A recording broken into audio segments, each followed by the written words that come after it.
Hello everyone, आज date है 4 फरवरी 2023 और द हिंदू न्यूज एनालिसिस में आपका स्वागत है। इस वीडियो में हम द हिंदू की इंपोर्टेंट न्यूज को एग्जाम के पॉइंट ऑफ व्यू से डिस्कस करेंगे।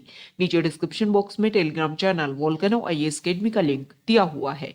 आप telegram channel volcano IAS academy के साथ में जुड़ सकते हैं। वहां पर हर exam means UPSC, state PCS and other exams के पॉइंट ऑफ व्यू से काफी इंपोर्टेंट इन्फॉर्मेशन आप सभी के साथ में शेयर की जाती है। तो चलो स्टार्ट करते हैं। वीडियो को स्टार्ट करेंगे एक ज्योग्राफिकल मैप क्वेश्चन के साथ में। और आज आपका क्वेश्चन ये है कि टर्की को आपको मैप में व्यू करना है, फिर इससे रिलेटेड हर इंपॉर्टेंट फैक्ट्स को एंड इंफॉर्मेशन को कमेंट बॉक्स में टाइप करना है। कल हमने आपसे क्वेश्चन पूछा था रामबान टनल को लेकर के। तो रामबान टनल जो है वो जम्मू और श्रीनगर हाईवे का मिडिल पॉइंट है और यहाँ पर टनल का कंस्ट्रक्शन किया जा रहा है। ये जो रामबान टनल जो है वो चेनाब रिवर की जो वैली रीजन है वहां पर नेशनल हाईवे 1A के ऊपर इसका कंस्ट्रक्शन किया जा रहा है। और ये जो नेशनल हाईवे 1A जो है इसको प्रेजेंट टाइम में नेशनल हाईवे 44 के नाम से जानते हैं। अब यहाँ पर कंस्ट्रक्शन एक्टिविटीज में कुछ कोलैप्स देखने को मिला, जिसकी वजह से सेंट्रल गवर्नमेंट ने 3 इंडिपेंडेंट एक्सपर्ट की एक कमेटी बनाई और उनको ये क्वेश्चन किया कि ये जो भी कोलैप्स देखने को मिला इसका आप आंसर ढूंढने की कोशिश कीजिए। साथ ही साथ में कुछ सजेशन भी यहाँ पर कंस्ट्रक्शन एक्टिविटीज को लेकर के आपको देना है। तो इसकी वजह से रामबान टनल जो है वो न्यूज में बना हुआ था, तो इसकी जो लोकेशन है वो हमारे लिए इंपॉर्टेंट हो जाती है। क्योंकि अगर हमारे नॉर्थ वाले पार्ट में और नॉर्थ ईस्टर्न वाले पार्ट में अगर हम प्रेजेंट टाइम में डिस्कस करें तो हमारी जो गवर्नमेंट है वो ज़्यादा से ज़्यादा एक्सटर्नल एक्टिविटीज़ के ऊपर फोकस कर रही है, ताकि हमारे बॉर्डर एरियाज तक जो एवरी टाइम रीच है वो हमारी ज़्यादा से ज़्यादा बन सके और जो भी बॉर्डर एरियाज में जो इशू है उनको हम अच्छे से टैकल कर सके। तो ये जो भी अलग अलग एरिया में जो भी टनल बनाई जा रही है उनकी जो लोकेशन है, कौन से स्टेट में कौन सी टनल बनाई जा रही है, इनकी लोकेशन हमारे लिए इंपॉर्टेंट हो जाती है। द हिंदू को डिस्कस करने से पहले हम 2023 प्रीलिम्स को टारगेट करते हुए जो हमने प्लान लॉन्च किया है उसके बारे में हम डिस्कस कर लेते हैं। तो आप सभी को पता है कि 2023 यूपीएससी का नोटिफिकेशन रिलीज हो गया है। 1105 वैकेंसीज आई हैं। एक लंबे टाइम के बाद में इतनी वैकेंसीज देखने को मिल रही हैं। तो इसी प्रीलिम्स को टारगेट करते हुए वोल्केनो टीम आप सभी के लिए 100 डेज प्लान लेकर के आई है। जो स्टूडेंट 2023 में यूपीएससी प्रीलिम्स का एग्जाम दे रहे हैं और वो चाहते हैं कि प्रीलिम्स की जो प्रिपरेशन है उनका जो कंप्लीट सिलेबस है, साथ ही साथ में टेस्ट सीरीज, आपने सुना होगा कि टेस्ट सीरीज जो है वो काफ़ी इंपॉर्टेंट होती है। क्योंकि जितना ज़्यादा आप क्वेश्चंस की प्रैक्टिस करते हो उतना ज़्यादा आप अच्छे से जो आपका मेन एग्जाम होता है उसमें आप परफॉर्म कर पाते हो।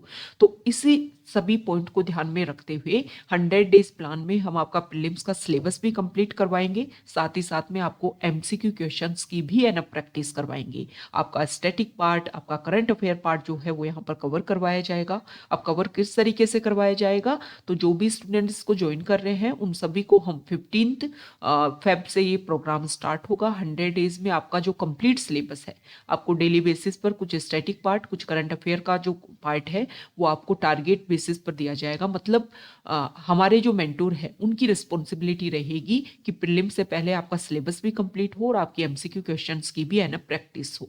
बस आपको क्या करना है, डेली टारगेट जो दिया जाए वो आपको कंप्लीट करना है। फिर आपको टेस्ट प्रोवाइड करवाया जाएगा उस टारगेट से रिलेटेड, और आपको जो भी क्वेश्चंस है जो भी इंपॉर्टेंट है वो सब कुछ जो है उनकी आपको प्रैक्टिस करवाई जाएगी। तो आप इस प्रोग्राम को ज्वाइन कर सकते हो। अर्ली 50 स्टूडेंट्स के लिए इस प्रोग्राम के जो चार्जेस हैं वो 2500 रुपीज़ हैं और नॉर्मल चार्जेस फिर उसके बाद में इस प्रोग्राम के 3000 रुपीज़ हैं।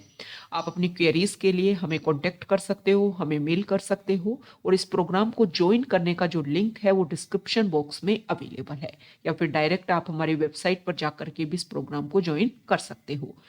ये प्रोग्राम जो है वो आपके लिए काफ़ी ज़्यादा बेनिफिशियल रहने वाला है। द हिंदू को अगर हम डिस्कस करें तो फर्स्ट इंपॉर्टेंट न्यूज़ है द हिंदू के फ्रंट पेज पर, और यहाँ पर हमारे जो अटर्नी जनरल हैं उन्होंने क्लियर किया है कि जो कॉलेजियम सिस्टम ने 5 जजेस की अपॉइंटमेंट की रिकमेंडेशन दी थी लास्ट ईयर दिसंबर में गवर्नमेंट को, तो उसको लेकर के गवर्नमेंट जल्दी काम कर रही है और जल्दी इस प्रोसीजर के ऊपर जो है वो इम्प्लीमेंटेशन किया जाएगा। अभी जनवरी में अगर हम देखें तो कॉलेजियम सिस्टम ने फिर से 2 जजेस की अपॉइंटमेंट की बात रखी है। एक इलाहाबाद हाईकोर्ट के जो जज हैं और गुजरात हाईकोर्ट के जो चीफ जस्टिस हैं उनको वो जो है वो सुप्रीम कोर्ट में एज ए जजेस जो है उनकी अपॉइंटमेंट करना चाहते हैं। तो इसको लेकर के उन्होंने रिकमेंडेशन दी। तो इन सभी के ऊपर जो है वो गवर्नमेंट काम कर रही है और जल्दी इसका रिजल्ट देखने को मिलेगा। आपका क्वेश्चन ये है, आपको ये बताना है, देखो यहाँ पर जो हमारी जो सीजीआई है उन्होंने बोला कि हम चाहते हैं कि सुप्रीम कोर्ट की जितनी स्ट्रेंथ है वो सुप्रीम कोर्ट में हो, ताकि जितने भी केसेज है उनके ऊपर और अच्छे से काम हो सके। देखो प्रेजेंट टाइम में अगर हम डिस्कस करें तो चाहे सुप्रीम कोर्ट ले लो, हाई कोर्ट ले लो, सबऑर्डिनेट कोर्ट ले लो, सब पर जो पेंडेंसी केसेज की जो संख्या है, अगर हम परसेंटेज में बात करें तो काफ़ी ज़्यादा बढ़ चुकी है। तो जो भी हमारे जजेस की वैकेंसी है वो फिलअप होनी चाहिए, ताकि जो भी इशू है पेंडेंसी ऑफ केसेज जो है वो कम से कम हो, और जो जस्टिस जो है वो टाइम पर, जो हमारे सिटीजन है उनको टाइम पर जस्टिस अवेलेबल हो सके। आपका क्वेश्चन ये है, आपको ये बताना है कि सुप्रीम कोर्ट की प्रेजेंट टाइम में स्ट्रेंथ कितनी है, कितनी जजेस की संख्या है, और ये स्ट्रेंथ बढ़ाने की जो पावर है वो किसके पास होती है। ओके, ये आप कमेंट बॉक्स में बता दोगे। नेक्स्ट इंपॉर्टेंट आर्टिकल है, तो यहाँ पर हमारे जो रेलवे मिनिस्टर हैं उन्होंने, यूनियन रेलवे मिनिस्टर अश्विनी वैष्णव जो हैं, उन्होंने बोला है कि हमारा जो रेलवे सेक्टर है वो टाइम के साथ में हम टेक्नोलॉजी का यूज़ करके जो भी हमारी प्रॉब्लम है उनका सॉल्यूशन देने की और ज़्यादा कोशिश करेंगे। साथ ही साथ में उन्होंने बताया है कि इस साल जो है वो किन किन पॉइंट के ऊपर काम किया जाएगा।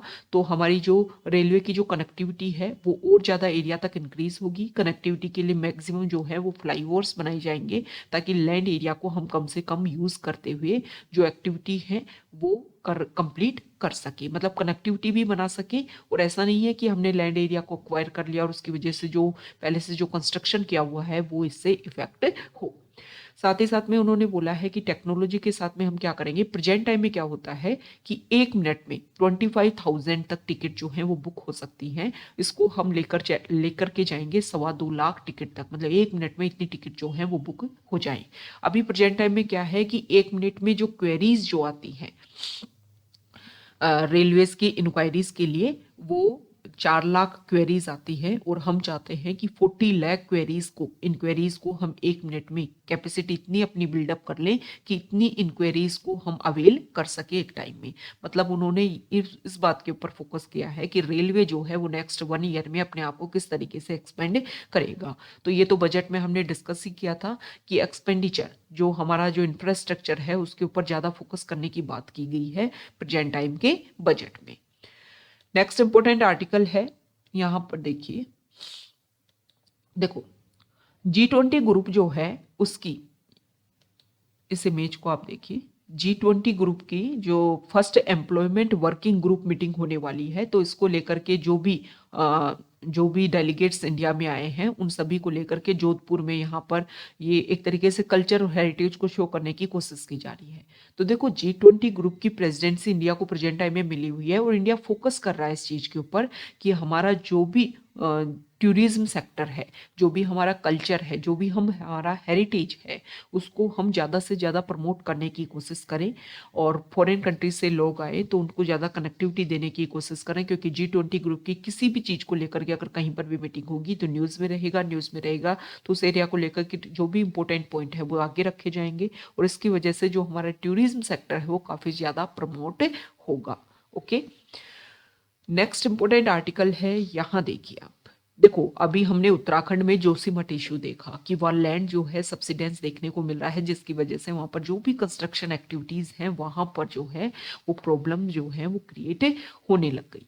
अब उसको लेकर के उसी से रिलेटेड उत्तराखंड में हमने मसूरी को लेकर के भी कल आर्टिकल डिस्कस किया था कि मसूरी में भी सेम इशू, सेम प्रॉब्लम जो है वो देखने को मिल रही है, जिसको लेकर के एनजीटी जो है उन्होंने स्योमोटो बेसिस पर उस केसेस को सॉल्व करने की कोशिश की है। और उत्तराखंड के जो चीफ सेक्रेटरी है उनकी चेयरमैनशिप में एक कमेटी बनाई है 9 मेंबर की, और बोला है कि जो भी इशू है मसूरी को लेकर के उसकी आप बेसिक पॉइंट रखिए।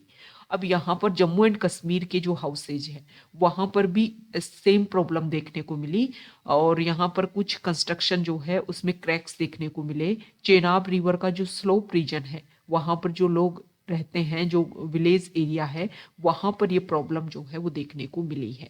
तो देखो हिमालयन रीजन में जिस तरीके से प्रेजेंट टाइम में कंस्ट्रक्शन एक्टिविटी चल रही है, जितना ज़्यादा, जैसे अभी हमने स्टार्टिंग में देखा था रामबान टनल, इसी तरीके से अरुणाचल प्रदेश वाले एरिया में जो है सेला टनल, अदर अदर एरिया में सेम इसी तरीके का प्रोसीजर चल रहा है।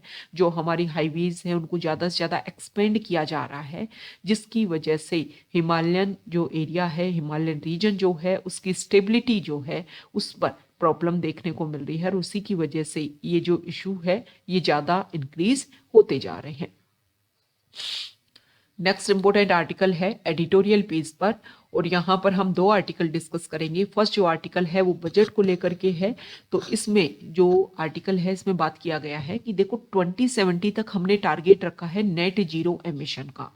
तो राइटर ने बताया है कि इस बार के बजट में हमारे नेट जीरो एमिशन के टारगेट को कंप्लीट करने के लिए जो गवर्नमेंट है उन्होंने किन किन पॉइंट के ऊपर फोकस किया है।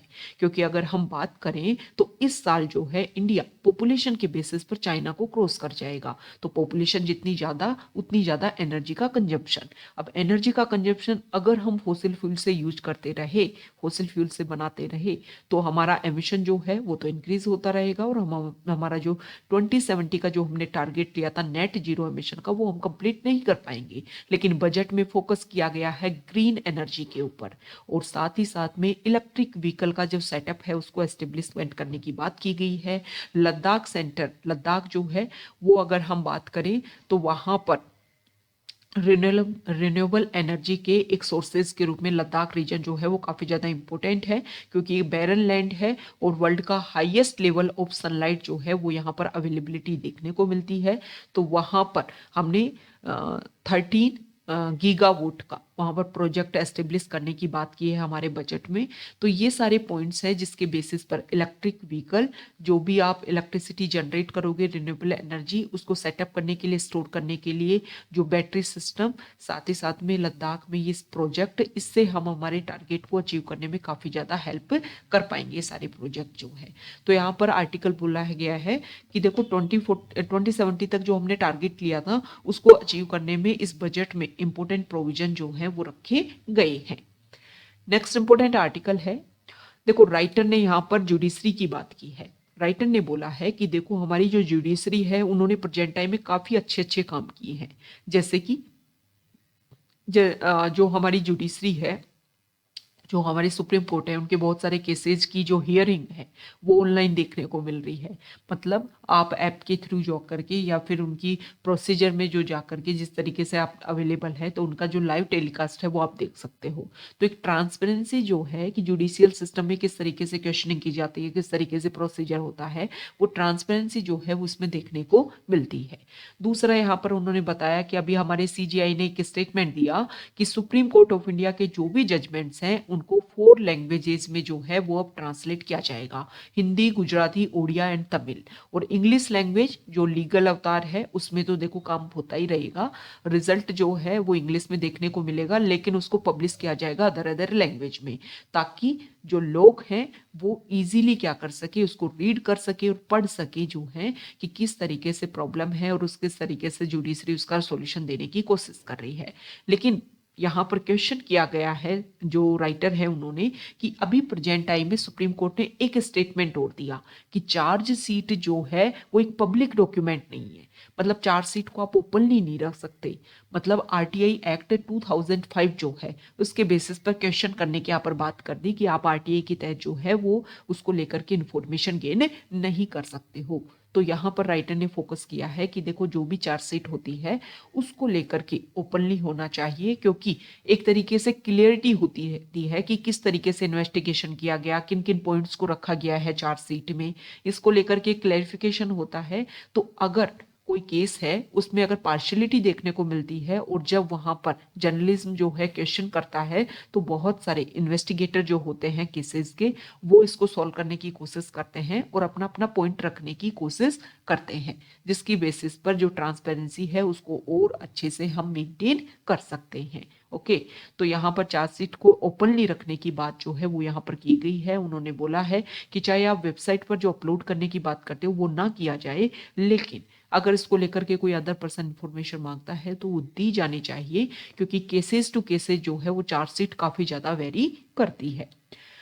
देखो, एक आर्टिकल जो है वो हमने फ्रंट पेज पर छोड़ दिया, और यहाँ पर अभी सुप्रीम कोर्ट ने जो पैसिव एथनेशिया है उसको लेकर के एक रिजल्ट दिया है। 2018 में जो सुप्रीम कोर्ट है उसने उन्होंने अलाउ किया था पैसिव एथनेशिया को।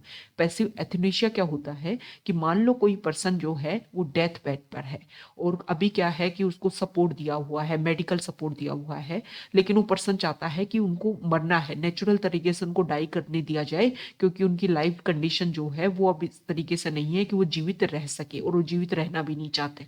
तो इसको लेकर के पैसिव एथनेशिया जो है उसको यहाँ पर अलाउ किया गया था कि जो है वो कोई पर्सन, क्योंकि लिविंग विल जो है इसके अंडर आता है, आर्टिकल 21 जो है उसके अंडर जो है इसको रखा गया था। ओके, कि आर्टिकल 21 के तहत जो है वो आपके पास में पावर है कि आप राइट टू डेथ जो है वो भी राइट टू लाइफ के अंडर आता है। तो यहाँ पर सुप्रीम कोर्ट ने अब पैसिव एथनेशिया जो है उसके बेसिस पर यहाँ पर जो भी इल पेशेंट हैं तो उनका ट्रीटमेंट को लेकर के अगर विड्रॉ कर लिया जाए, तो पेशेंट अगर चाहते हैं, कोई बीमार पेशेंट है वो चाहते हैं कि जो भी मेरे को आप ट्रीटमेंट दे रहे हो उसको विड्रॉ कर लो और मेरी जो डेथ है वो हो जाने दो। तो यहाँ पर जो प्रोसीजर था उसको लेकर के फिर पिटीशन डाली गई थी। 2018 में जो केस हुआ था ना उसमें जो प्रोसीजर बताया गया था कि किस तरीके से एक प्रोसीजर जो है वो होना चाहिए पैसिव एथनेशिया को, तो उसको अब कुछ और ज्यादा इजी लेवल में करने की कोशिश की है सुप्रीम कोर्ट ने। तो पहले क्या था, पहले का प्रोसीजर हम देख लेते हैं। 2018 में जब जजमेंट आया था तब वहां पर बोला था कि for one advance medical directive जो है उसकी रिक्वायरमेंट रहेगी the signature of two independent witness and also had to be counter signed by a judicial magistrate. मतलब जो जुडिशियल मजिस्ट्रेट है उसका इंक्लूजन सेकेंडरी बोर्ड के रूप में जो डिस्ट्रिक्ट कलेक्टर है उनका जो इंक्लूजन है इसमें देखने को मिला था। लेकिन अभी प्रेजेंट टाइम में गवर्नमेंट सुप्रीम कोर्ट ने क्या बोला है कि पैसिव एथनेशिया का जो प्रोसीजर है उसमें डॉक्टर और जो मेडिकल स्टाफ है उनको मेन प्रायोरिटी दी गई है, मतलब हॉस्पिटल जो मैनेजमेंट है उसको मेन प्रायोरिटी यहाँ पर दी गई है। तो यहाँ पर ये बोला गया है प्रेजेंट टाइम में करंट ऑर्डर में गवर्नमेंट जुडिशरी ने ये बोला है कि ये जो भी प्रोसीजर रहेगा पैसिव एथनेशिया का ये साइन किया जाना चाहिए बाय द एग्जीक्यूटर या फिर पेशेंट जो है and independent witness in the presence of a notary और gazetted officer who would record his या फिर her satisfaction that the AMD was voluntary and executed without coercion. मतलब इस चीज को लेकर के वो साइन करें और उस टाइम जो है वो एक गजेटेड ऑफिसर वहां पर प्रेजेंट रहे कि बिना किसी दबाव में वॉलेंटरी लेवल पर वो अपना काम करना चाह रहे हैं और वो चाहते हैं कि उनको डेथ जो है वो दी जाए। ओके, तो यहाँ पर कुछ चेंज करने की कोशिश की गई है, इजी लेवल पर जो है इसको इम्प्लीमेंट करने की कोशिश की गई है। नेक्स्ट इंपोर्टेंट आर्टिकल है न्यूज पेज पर, और यहाँ पर हम दो इंपोर्टेंट आर्टिकल डिस्कस करेंगे।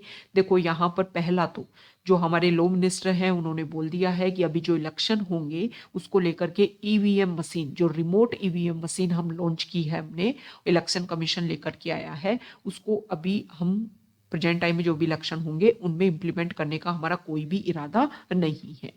ये ईवीएम मशीन क्या है? Remote EVM machine, remote electronic voting machine. देखो, इलेक्शन कमीशन को 2015 में सुप्रीम कोर्ट ने एक गाइडलाइन दी और एक बात बोली कि देखो जो भी माइग्रेंट वर्कर्स है ना उसको लेकर के आप कुछ काम करो कि किस तरीके से उनको वोटिंग में हम इंक्लूजन कर सकते हैं।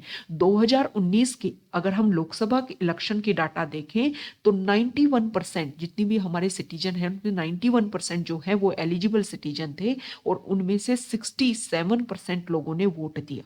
ये अच्छी बात है, हाईएस्ट इंक्लूजन देखने को मिला डेमोक्रेसी का वोटिंग सिस्टम के थ्रू, डेमोक्रेसी में लोगों का। लेकिन फिर भी 1/3 लोग जो है उन्होंने वोट नहीं दिया। तो एक मेन क्राइटेरिया, एक मेन पॉपुलेशन का पार्ट जो है वो वोटिंग सिस्टम में पार्टिसिपेट नहीं कर रहा है और इसका एक बेसिक इशू है इंटरनल माइग्रेशन। मतलब लोग जो हैं एक स्टेट से दूसरे स्टेट में जो है वो काम के लिए वेरी करते हैं, ट्रैवल करते हैं, जिसकी वजह से वो वोटिंग के टाइम में अपने घर पर नहीं आ पाते वर्किंग की वजह से। तो इसी प्रॉब्लम का सॉल्यूशन देने के लिए ये रिमोट वोटिंग सिस्टम मशीन जो है वो हम लेकर के आए हैं। लेकिन अभी प्रेजेंट टाइम के जो इलेक्शन में है उसके इम्प्लीमेंटेशन की बात नहीं की गई है। नेक्स्ट इंपोर्टेंट आर्टिकल है, देखो पार्लियामेंट का प्रेजेंट टाइम में बजट सेशन और राज्यसभा के चेयरमैन और हमारे वाइस प्रेसिडेंट जो है मिस्टर जगदीप धनखड़ जो है, उन्होंने इंपोर्टेंट स्टेटमेंट दिया है, क्योंकि सीजीआई जो है हमारे मिस्टर चंद्रचूड़, उन्होंने अभी एक सेमिनार में स्टेटमेंट दिया और उन्होंने ये बोला कि basic structure of the constitution, basic structure का जो डॉक्ट्राइन है वो हमारे नॉर्थ स्टार की तरह हमारे लिए रोल प्ले करता है। नॉर्थ स्टार पता है ना आपको, जिसको ध्रुव तारे के नाम से जानते हैं। ओल्ड टाइम में क्या होता था, जब हमारे पास में ये सारी मशीन ये सब कुछ नहीं था, तो हम नेविगेशन के लिए लोग जो है वो नॉर्थ स्टार को डायरेक्शन के लिए यूज करते थे। नॉर्थ स्टार का, नॉर्थ स्टार एक ऐसा स्टार है जिसको आप नेक्ड आइज के थ्रू भी देख सकते हो और वो डायरेक्शन बताने में एक इंपॉर्टेंट रोल प्ले करता था। तो यहाँ पर हमारे सीजीआई ने एक सेमिनार में बोला कि बेसिक स्ट्रक्चर जो डॉक्ट्राइन है वो भी हमें एक डायरेक्शन देता है कि कौन सा लॉ बना है वो कॉन्स्टिट्यूशन को वायलेट तो कर रहा है या फिर नहीं कर रहा है। तो इसी को काउंटर करते हुए, वैसे तो देखो वहां पर जो इशू है प्रेजेंट टाइम में, जो अडानी केस देखने को मिल रहा है, इसको लेकर के वहां पर जो भी मेंबर ऑफ पार्लियामेंट है वो डिस्कशन की मांग कर रहे थे। तो उन्होंने बोला कि देखो पार्लियामेंट जो है वो यहाँ पर डेमोक्रेसी के जो रूल्स एंड रेगुलेशन है उसको डिस्कस करने के लिए, डिस्टर्बेंस क्रिएट करने के लिए नहीं है। तो उन्होंने इनडायरेक्टली जो है वो बोला कि पार्लियामेंट एक नॉर्थ स्टार है, मतलब डायरेक्शन देता है पार्लियामेंट, यहाँ पर जो है इंपोर्टेंट लॉज जो हैं वो ये यहाँ पर बनाए जाते हैं। ओके, तो देखो ये जो बेसिक स्ट्रक्चर का जो टर्म है वो 1973 का जो केशवानंद भारती केस है इसमें ये दिया गया था और इसमें बोला गया था कि जो बेसिक स्ट्रक्चर है उसको मेंटेन किया जाना चाहिए। जुडिस एग्जीक्यूटिव, गवर्नमेंट, पार्लियामेंट जब भी कोई रूल लॉ रेगुलेशन बनाए तो उसमें basic structure of the constitution जो है वो मेंटेन किया जा सके। देखो अभी प्रेजेंट टाइम में जुडिशरी और गवर्नमेंट के बीच में, एग्जीक्यूटिव के बीच में काफी ज्यादा क्लैश है और क्लैश किसको लेकर के है आप सभी को पता है, एनजेसी सिस्टम को लेकर के। गवर्नमेंट चाहती है कि जजेस की जो अपॉइंटमेंट है वो एनजेसी प्रोसीजर के तहत हो। ओके, और जो जुडिशरी चाहती है कि वो चाहती है कि जुडिशरी का मानना है कि जो कोलेजियम सिस्टम जो चल रहा है उसी के थ्रू जो है वो जजेस की अपॉइंटमेंट हो। अब ये एनजेसी सिस्टम है क्या?